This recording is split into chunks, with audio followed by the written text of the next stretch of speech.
Hi అండి, welcome to smart అక్షర. సంవత్సరం అంతా నిల్వ ఉండే చిన్న ముక్కల మామిడికాయ పచ్చడి ఎలా ప్రిపేర్ చేయాలో ఈ వీడియోలో చూద్దాం. ఈ పచ్చడి ప్రిపేర్ చేయడానికి మేమైతే 13 మ్యాంగోస్ తీసుకున్నాము. మ్యాంగోస్ని కట్ చేయడానికి ముందు 1 గంట ముందు వాటర్లో నానబెడితే పైనున్న సొన లాంటిది పోతుంది. వాటర్లో శుభ్రంగా కడిగి ఒక కాటన్ క్లాత్తో బాగా తుడవాలి. తడి లేకుండా తుడిచాక వీటిని చిన్న చిన్న ముక్కలుగా కట్ చేసుకోవాలి. ఈ చిన్న ముక్కల మామిడికాయ పచ్చడి పెట్టడం చాలా ఈజీ. ఖచ్చితమైన కొలతలతో ఇప్పుడు నేను చూపించిన విధంగా పెడితే సంవత్సరం పాటు ముక్క మెత్తబడకుండా బాగుంటుంది. ఇలా తడి లేకుండా తుడడం వల్ల సంవత్సరం మొత్తం నిల్వ ఉంటుంది పచ్చడి. ఫ్యాన్ గాలికి ఇలా ఆరనిస్తే తడి అస్సలు లేకుండా ఆరిపోతాయి మామిడికాయలు మొత్తం. పైన ఈ పార్ట్ని ఈ విధంగా తీసేసి నెక్స్ట్ చిన్న చిన్న పీసెస్గా కట్ చేసుకోవాలి. జీడి పక్కన నుండి ఇలా సైడ్కి కట్ చేసుకోవాలి. కత్తిపీటతో అయితే ఇంకా ఈజీగా వస్తుంది. ఈ విధంగా చిన్న చిన్న పీసెస్లా కట్ చేసుకోవాలి. నెక్స్ట్ పచ్చడిలో కలపడానికి పొడిని ప్రిపేర్ చేసుకోవాలి.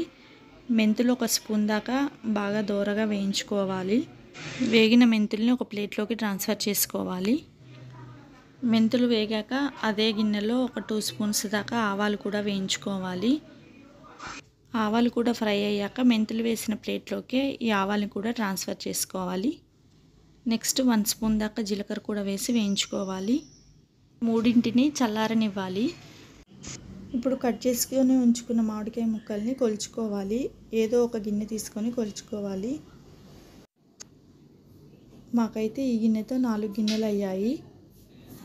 మేమైతే ఒక మీడియం సైజ్ బాక్స్ తీసుకున్నాము. మరి చిన్నగా కాకుండా పెద్దగా కాకుండా ఉంది.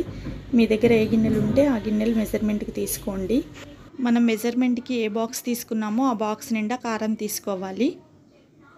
అంటే 4 బాక్సుల మామిడికాయ ముక్కలు అయ్యాయి కదా, ఒక బాక్స్ కారం తీసుకున్నాము. నెక్స్ట్ అదే గిన్నెలో 1/4 వంతు వరకు సాల్ట్ తీసుకోవాలి. నెక్స్ట్ పొడి చేసుకున్న ఆవాలు, మెంతులు, జీలకర్ర పొడి 1/4 వంతు వరకు అయింది, అది కూడా వేయాలి. ఒక ఎల్లిపాయ గడ్డ పొట్టు తీసుకొని చిన్న మిక్సీ జార్లో వేసి కచ్చపచ్చగా మిక్సీ పట్టుకోవాలి.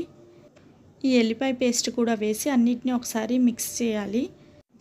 ఈ ముక్కలన్నిటినీ బాగా కలుపుకున్నాక తాలింపు పెట్టుకోవడానికి ఏ మెజర్మెంట్ బాక్స్ తీసుకున్నామో ఆ బాక్స్ నిండా ఆయిల్ తీసుకోవాలి. కొంచెం తక్కువైనా ఏం కాదు, బాక్స్ నిండా తీసుకున్నాను నేనైతే. ఇది స్టవ్ మీద ఒక గిన్నెలో పోసి వేడి చేయాలి. ఈ ఆయిల్ కొంచెం వేడయ్యాక ఇందులో 1 స్పూన్ దాకా ఆవాలు వేయాలి. 1 స్పూన్ దాకా జీలకర్ర వేయాలి. ఎల్లిపాయలు ఉంటే అవి కూడా పొట్టు తీసి వేసుకోవాలి కొన్నిటిని. నెక్స్ట్ ఈ ఆయిల్లో ఒక 2-3 ఎండుమిరపకాయలు కూడా వేసి స్టవ్ ఆఫ్ చేయాలి. ఈ ఆయిల్ కంప్లీట్గా చల్లారాక ఈ మామిడికాయ ముక్కల్లో వేసి మొత్తం ఒకసారి మిక్స్ చేయాలి.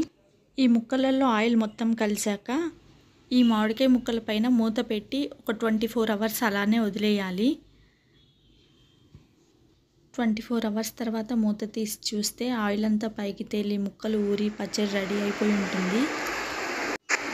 ఈ పచ్చడిని గంటతో మళ్ళీ ఒకసారి మిక్స్ చేయాలి మొత్తం కలిసేదాకా. మిక్స్ చేశాక దీన్ని ఒక జాడీలోకి కానీ గ్లాస్ జార్లోకి కానీ ట్రాన్స్ఫర్ చేసుకోవాలి. అంతే అండి, ఈజీ అండ్ టేస్టీ మామిడికాయ ముక్కల పచ్చడి రెడీ అయిపోయింది.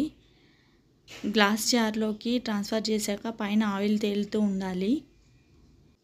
ముక్కలు మునిగిపోయి పైన ఆయిల్ తేలుతూ ఉంటే బూజు అనేది ఎప్పటికీ రాదు. అలా ఆయిల్ తేలకుండా పైకి ముక్కలు కనిపిస్తూ ఉంటే ఫంగస్ అనేది వచ్చి పచ్చడి ఖరాబ్ అవుతుంది. ఈ సీసా అయితే కేజీ బాటిల్ అన్నమాట. ఇప్పుడు 1.5 కేజీ దాకా అయింది పచ్చడి. 13 మ్యాంగోస్ తీసుకుంటే 1.5 కేజీ దాకా అయింది. అంతే అండి, ఈజీ అండ్ టేస్టీ మామిడికాయ ముక్కల పచ్చడి రెడీ అయిపోయింది. ఈ వీడియో కనుక మీకు నచ్చినట్టయితే లైక్ చేయండి, షేర్ చేయండి, సబ్స్క్రైబ్ చేయండి, పక్కన బెల్ ఐకాన్ని క్లిక్ చేయండి. Thanks for watching. Bye bye.